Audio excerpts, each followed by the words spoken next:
had why people hate long distance relationship, why a lot of people say things like, I want to hear the heartbeat of the person I'm dating, I want to know she's next to me, and how a lot of us believe that physical touch and quality time is our love language, and we want to be right next to the person we are dating. So today I'm going to be sharing with us how to cope with long distance relationship, which of course it was initiated by the conversation I had with my friend. So stay connected to hear all the juicy gist and the tea I'll be spilling.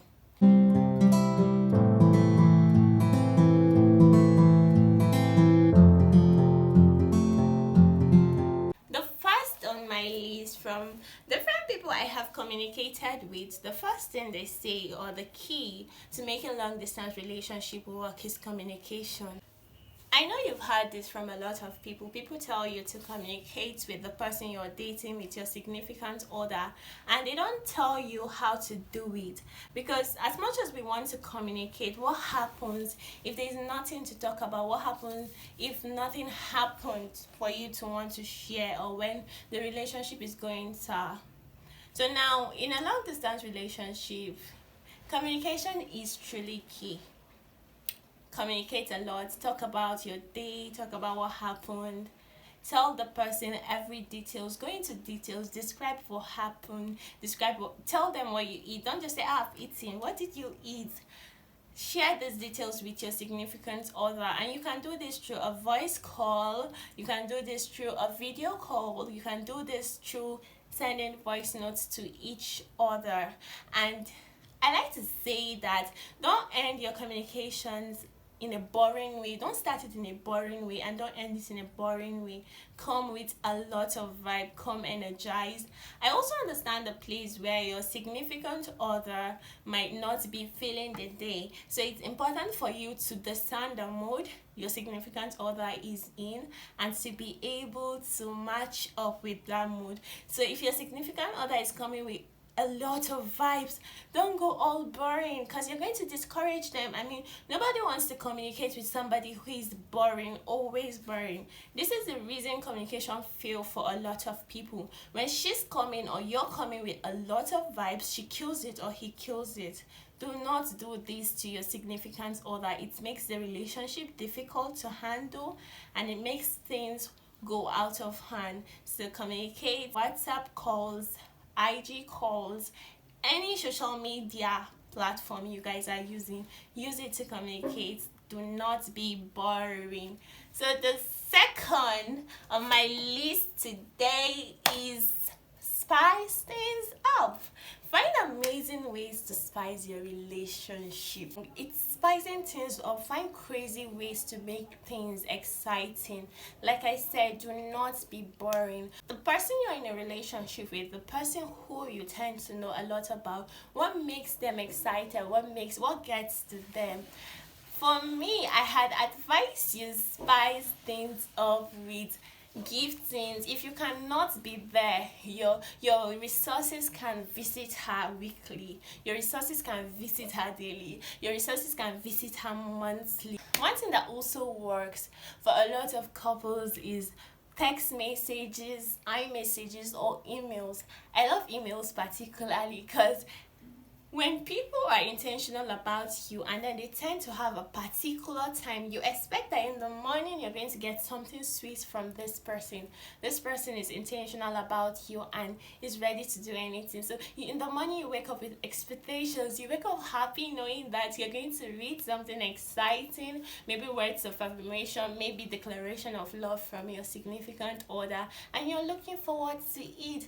Maybe it's memes on WhatsApp, on any social media platform. You just wake up and you know this person has dropped something funny or something so exciting. I'm laughing, I just remember something. This person has dropped something exciting for you to come and see. Don't be boring. Spice things up. Take these people to their favorite places. I know it's so much fun to do it together, right?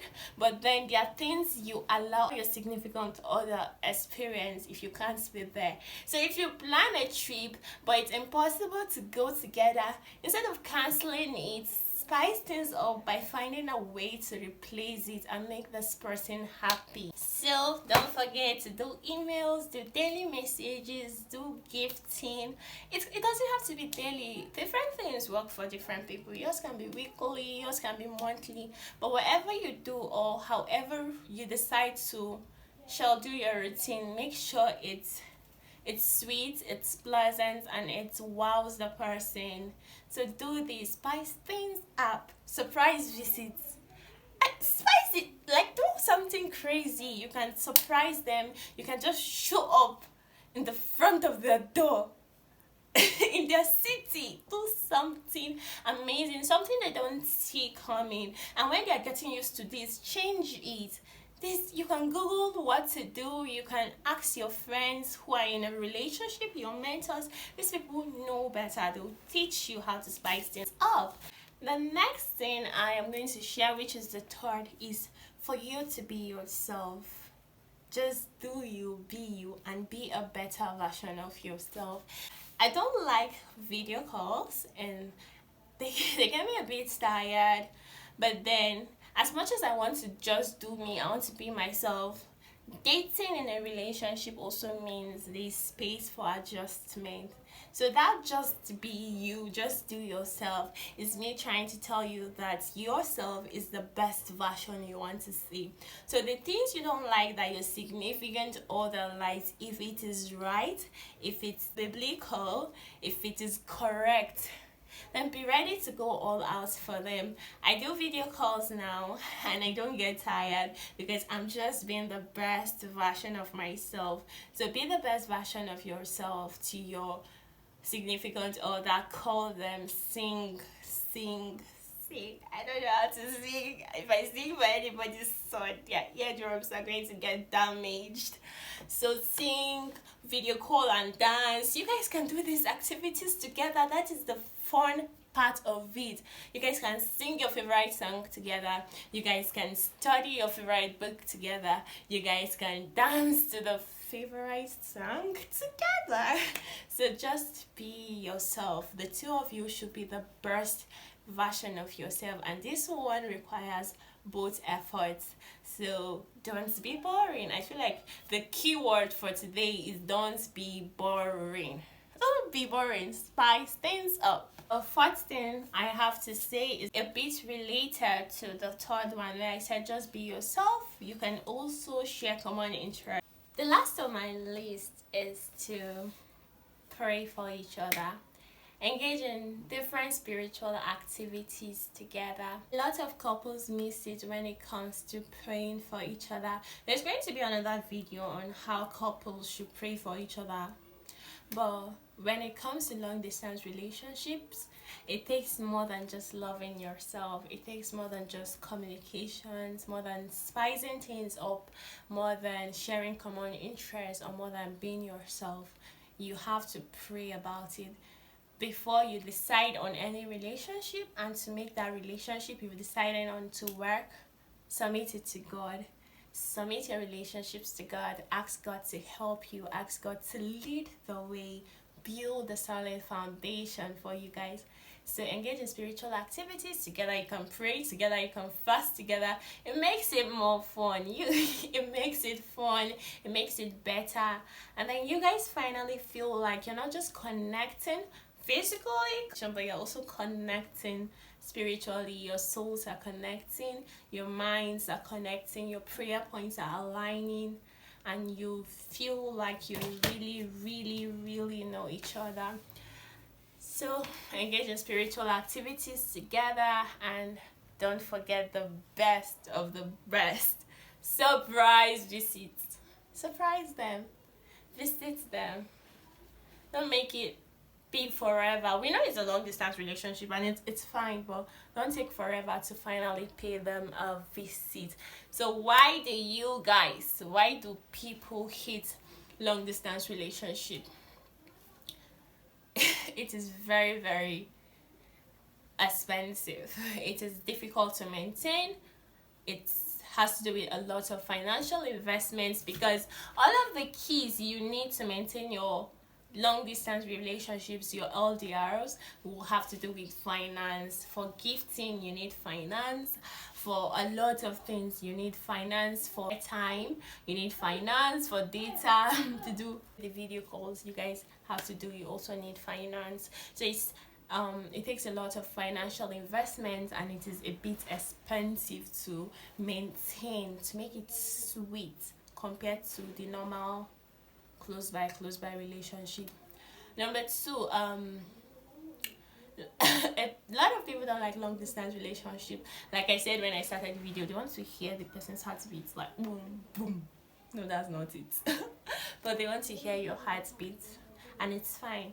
It's alright that you want to hear the heartbeat of the person. If it doesn't work for you, it's fine. You don't have to be in something that doesn't work because every other person is on it. You don't have to be in a relationship that doesn't work. So if being in a close by or a very physical relationship is what works for you, then get somebody who stays within your state, within your city. It is fine.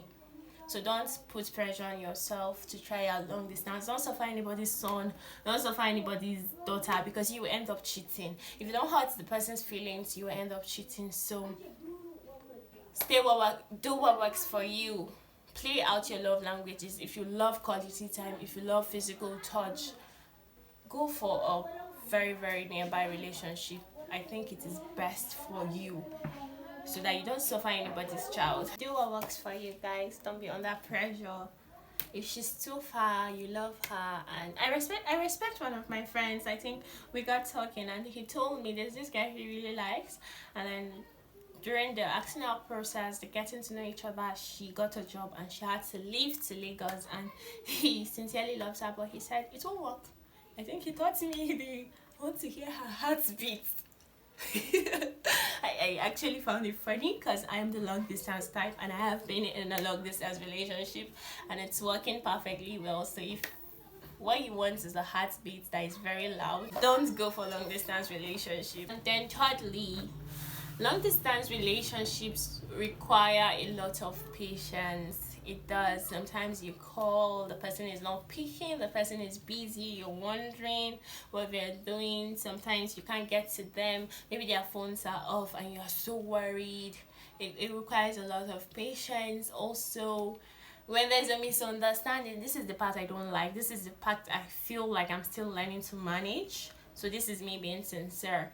When there's a misunderstanding, it's difficult for you guys to easily understand each other because you guys are far.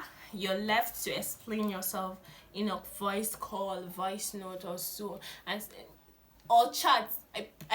We've removed chatting when we are having a misunderstanding because you guys do not really know how you're feeling. He doesn't know if you're annoyed or you're not annoyed. You don't know if he's angry, frustrated or not, and then you guys can tend to say a lot of things that, you know, it doesn't rhyme with the mood the person is, and everything now ends up accelerating. Everything ends up becoming worst, and it looks so impossible to solve, and you're worried because you really can't see this person. So this is one aspect I feel like I'm still learning to manage, and I'll appreciate it if you can drop in the comment box how you manage it or how you handle yours. We're rounding up. Finally, trust issues and insecurity. The main reason a lot of you don't want to be in a long distance relationship because you have trust issues. You do not feel secured that she's so far. Other guys are asking her out, other girls are checking him out, other girls are into him, and you don't have a control about it or a control of it. The truth is, whether he's close to you, whether he's right next to you, whether you guys are breathing the same air in the same room, he can do whatever and she can do whatever she wants to do. So it takes a man that wants to be kept, and it takes God to keep the man that wants to be kept. I hope you understand me. The next thing we should talk about is sexual tension when you guys finally meet. I think most people ask me, so how do you handle it? In my own very physical nearby relationships, we are fighting sexual tension every day. Then imagine you guys have not seen for a period of time and you guys finally get to see and everything is like boom. How do you handle it? Like, if you still want to know about this, don't forget to subscribe and don't forget to turn on the post notification. Thank you so much for following me. Thank you for getting to the end of this video. Drop your comments so that I can reply. Let's talk about long distance relationships. Thank you guys. Still have a wonderful day.